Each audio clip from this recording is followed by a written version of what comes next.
May 1st has been a collective effort of many different organizations, and there was a committee that was formed within Occupy that's called with labor unions, that's Occupy Labor Solidarity, that's also put a lot of hard work into May 1st. Ese güey no arranca, a la barranca meteremos ese güey.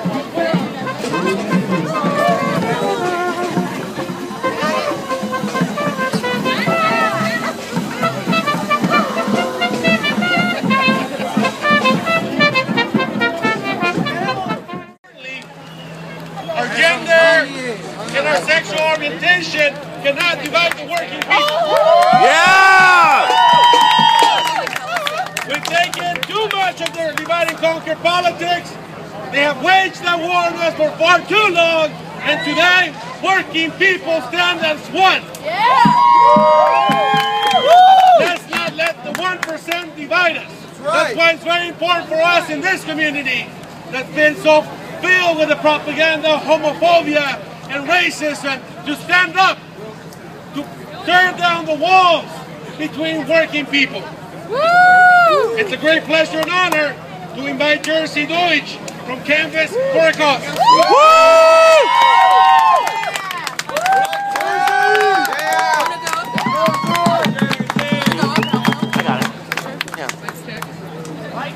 Mic check. Mic check.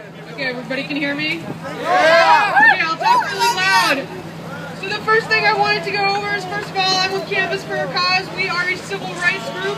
We do specifically focus on LGBT civil rights, but we partner with unions, we partner with immigration reform, we partner on all social justice issues. The Walmart across the street has targeted the LGBT community for far too long as well. Walmart has flunked national tests on how well it treats LGBTQ employees. Walmart recently allowed a supervisor to humiliate and shame a gay employee. Walmart does not adequately protect transgender employees, meaning transgender employees at Walmart can be fired just on the basis of being transgender. Walmart's poor LGBTQ record stands out among Fortune 500 companies. That's how bad it is. Walmart current CEO has opposed gay and lesbian adoption in all 50 states.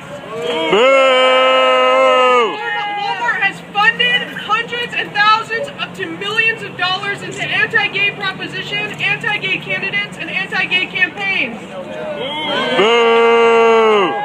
So aside from Walmart, a little bit of what I want to talk about is the unity between the LGBT movement and the labor solidarity movement. Unfortunately, LGBT civil rights leaders are not taught in history lessons in the public school system. So a lot of this information people don't know. People don't know that in 1976, Cesar Chavez marched in gay pride parades to show support for the LGBTQ community. If you made a Cesar Chavez for the gay community, his name would be Harvey Milk. Does everybody know Harvey Milk? Yeah! Well, in 1976, Harvey Milk joined forces with Cesar Chavez and fought in the front lines of boycotts for migrant workers in Southern California. Yeah! In the 1970s, the San Francisco LGBT community and the Teamsters, everybody knows the Teamsters? They teamed up together and boycotted a common enemy, because that's what we're all facing, and their common enemy was Coors. Coors was funding hundreds and thousands of dollars into anti-union and anti-gay politicians. And together they boycotted Coors out of every gay bar in California. 20 years after that boycott in 1995, Coors was the first. This is just hysterical because this is how much pressure was put on them. Coors was the first corporation to give domestic partner benefits in the workplace and give healthcare benefits to gay partnerships. Right here in San Diego unions teamed up with the LGBT community in 2008 to boycott the Manchester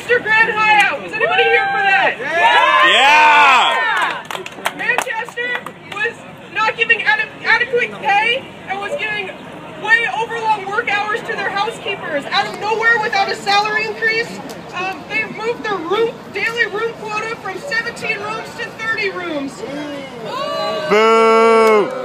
Meanwhile, the Manchester Grand Hyatt put $125,000 into the anti-gay marriage Proposition 8 campaign. Boo! So together, the union workers and the LGBT community boycotted the Manchester Hyatt in 2008. Does anybody know what the Employment Non-Discrimination Act is? Yeah! The Employment Non-Discrimination Act is a federal bill that needs to be passed. What it means is that based on sexuality and gender, people will not be able to be discriminated in their workplace anymore.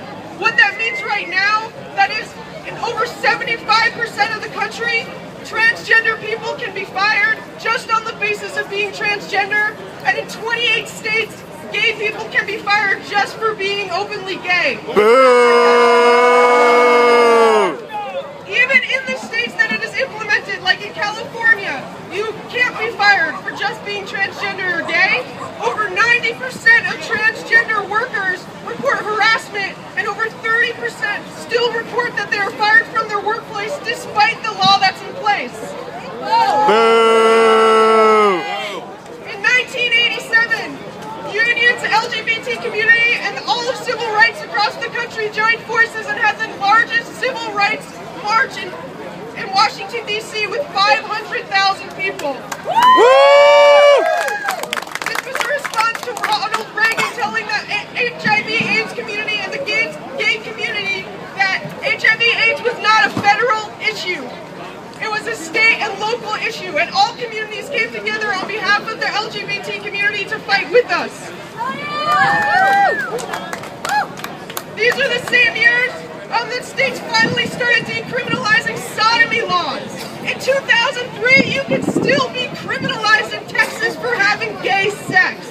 Boo! This is 2 decades after the Stonewall riots. Does everybody know the Stonewall riots?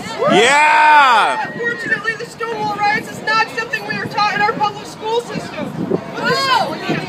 But the Stonewall riots was the mobilization of lesbians, gays, transgenders in mass to finally fight up and stand up against exactly what Occupy San Diego is experiencing right now, police brutality against LGBT people just for being out at bars.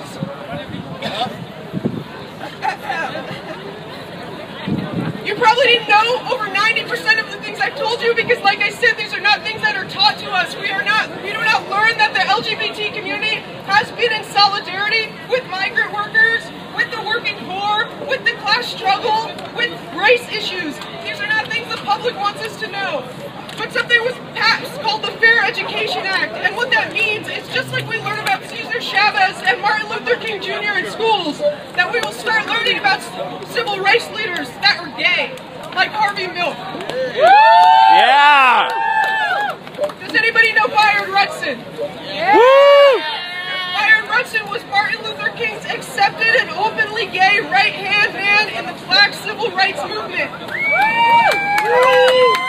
The reason we don't know about him is because he's not allowed to be in the history books because he was openly gay, even though he was supported by Martin Luther King Jr. Shameful! Bullshit! Exactly. I'm almost done, I swear. There's a lot to say. The LGBT community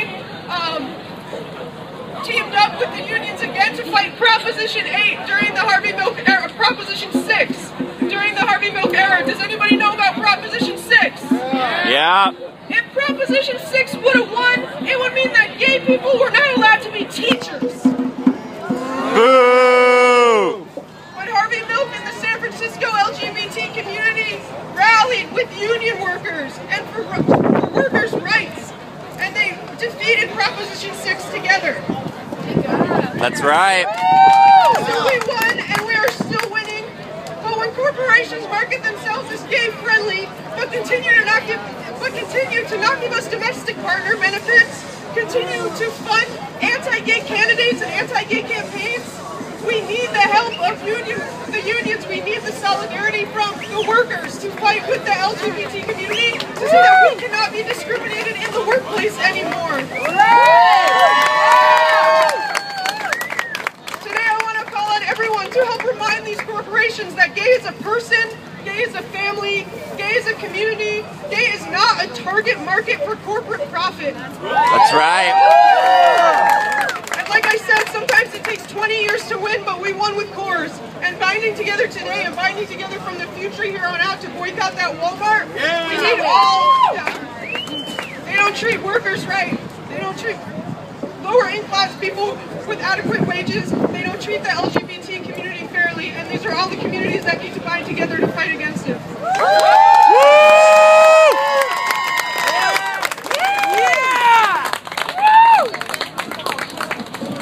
Thank you very much. We are standing together today, and we're putting an end to homophobia and social justice. It starts today. It starts here. It starts with this struggle. You know, we know that there was an incident in front of Sherman Elementary a few moments ago, and this is always difficult for us as organizers. But one of the things that we also need to be aware of is citizenship privilege. A lot of the folks who are here today are not afforded the same rights as we have because they're not afforded a document. That's right. And it's very difficult for them to be here, and they may face many challenges, but genders we know are at the forefront of this struggle. And we have to be aware of our citizenship privilege, and the fact is that if we get stopped by police, we get released almost immediately. But if an undocumented worker gets stopped by the police for whatever issue, they will for sure be deported. That's why we needed to keep moving today. But we are here to say that we wanted our brother to be released as soon as possible. By the police, we don't know exactly what's happening. We have our good friends from the Lawyers Guild looking into the matter, and we have a number, and I think we have a name. So we're going to urge you all to pull out your cell phones in a few minutes and dial this number. Thank you. So everyone, please get your phones out.